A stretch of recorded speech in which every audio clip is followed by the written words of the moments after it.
As I was saying just a while back, the EV sales in India, right, overall have hit 700,000 units in the first 6 months of 2023.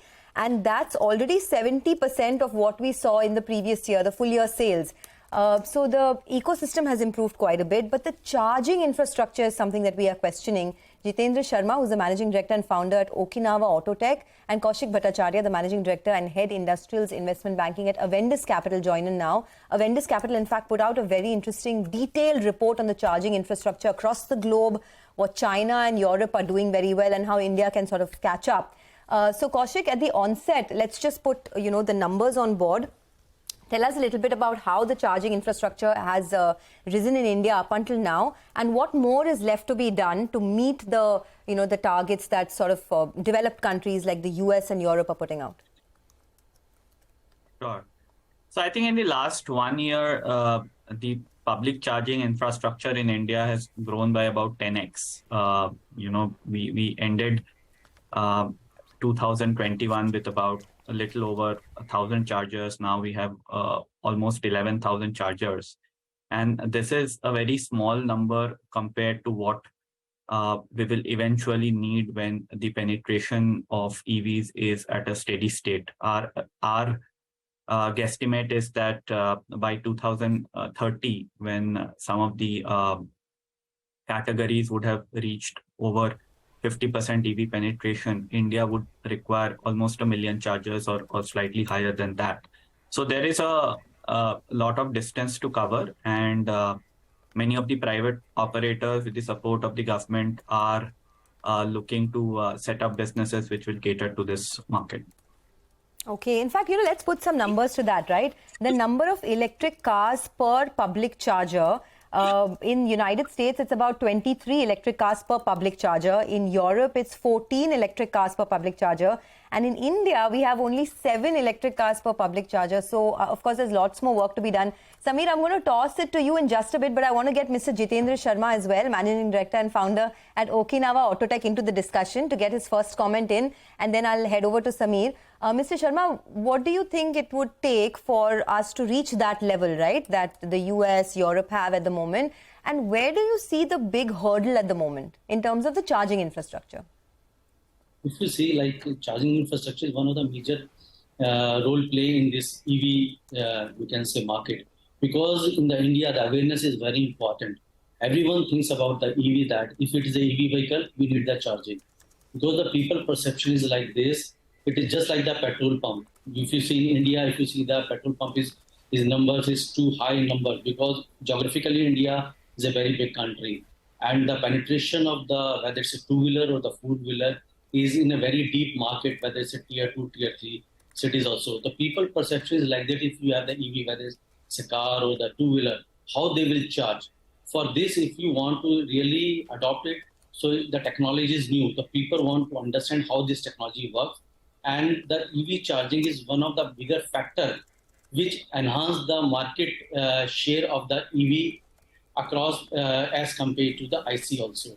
So in this case, if you see, the charging is very important. And of course, the government is doing lots of work in the charging infrastructure. Of course, if you see as compared to the other part of the world, India is very behind in terms of number, like as you said, that 7 cars per charging. So charging station, it means we have to do lots of work for this.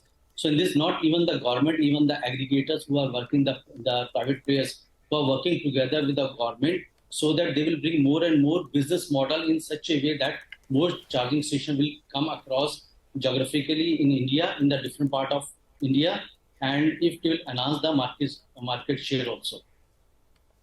Okay, Samir, you want to comment on that? No, I had absolutely no issue with the guys who are direct beneficiaries of EV alone. The names you gave initially to me were the guys who are making IC cars and now are forced to make EV cars.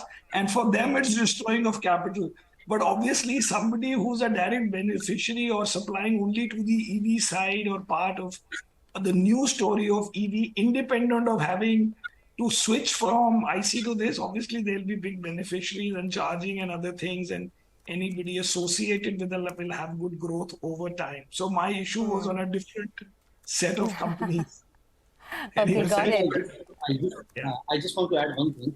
Like Go if you ahead. compare like India as a automobile hub, but if you see compare with the two-wheeler, like two-wheeler people are not thinking more about the charging station. Of course, it is for the commercial vehicles or the passenger vehicle. When we talk about the two-wheeler, like in case of Okinawa and other places also, we have a detachable battery where the people have the ease to charge their battery at their own convenience, like when we charge the mobile phone. Because if you see the two-wheeler market is so big, if you talk about the charging station for every two-wheeler, four-wheeler, then it's required a lots and lots of efforts and years actually to build that type of charging infrastructure in India. So that is one of the, you can say, comfort as a company like Okinawa we give to our customer that you can charge at your own place, whether it's your home, your maybe your office, or maybe any public charging also. So that will bring more and more technology adoption for the consumer in the EV two-wheeler especially.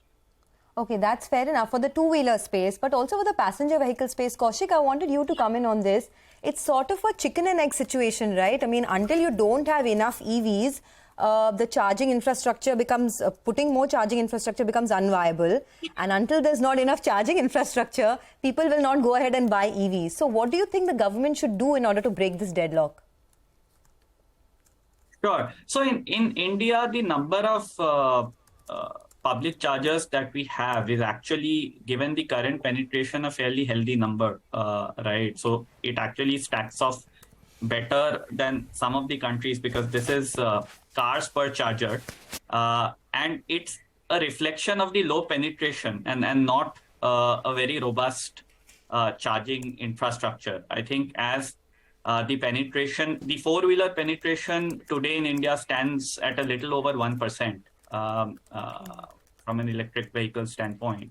So as that increases, I think more number of public chargers would be required.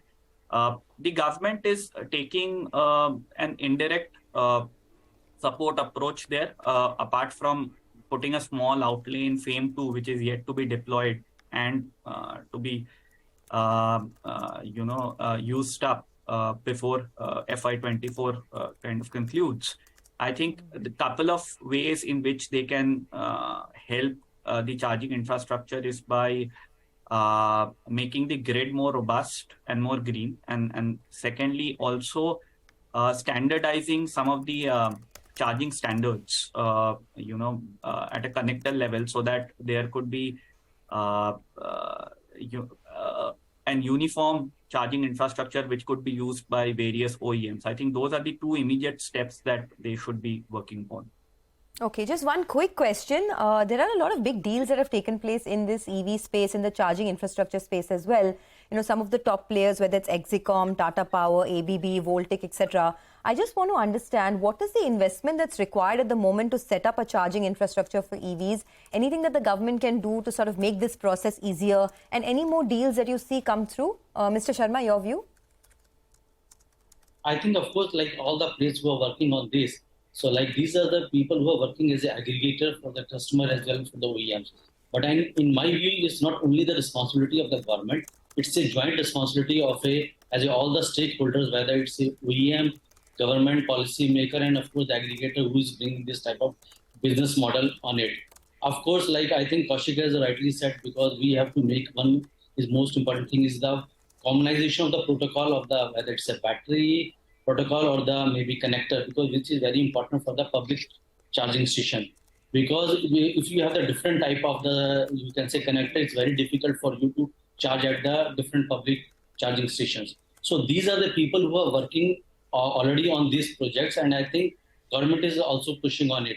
So I think with the joint effort of all these stakeholders, I think it will build a new, you can say, huge charging infrastructure in the coming future. Okay.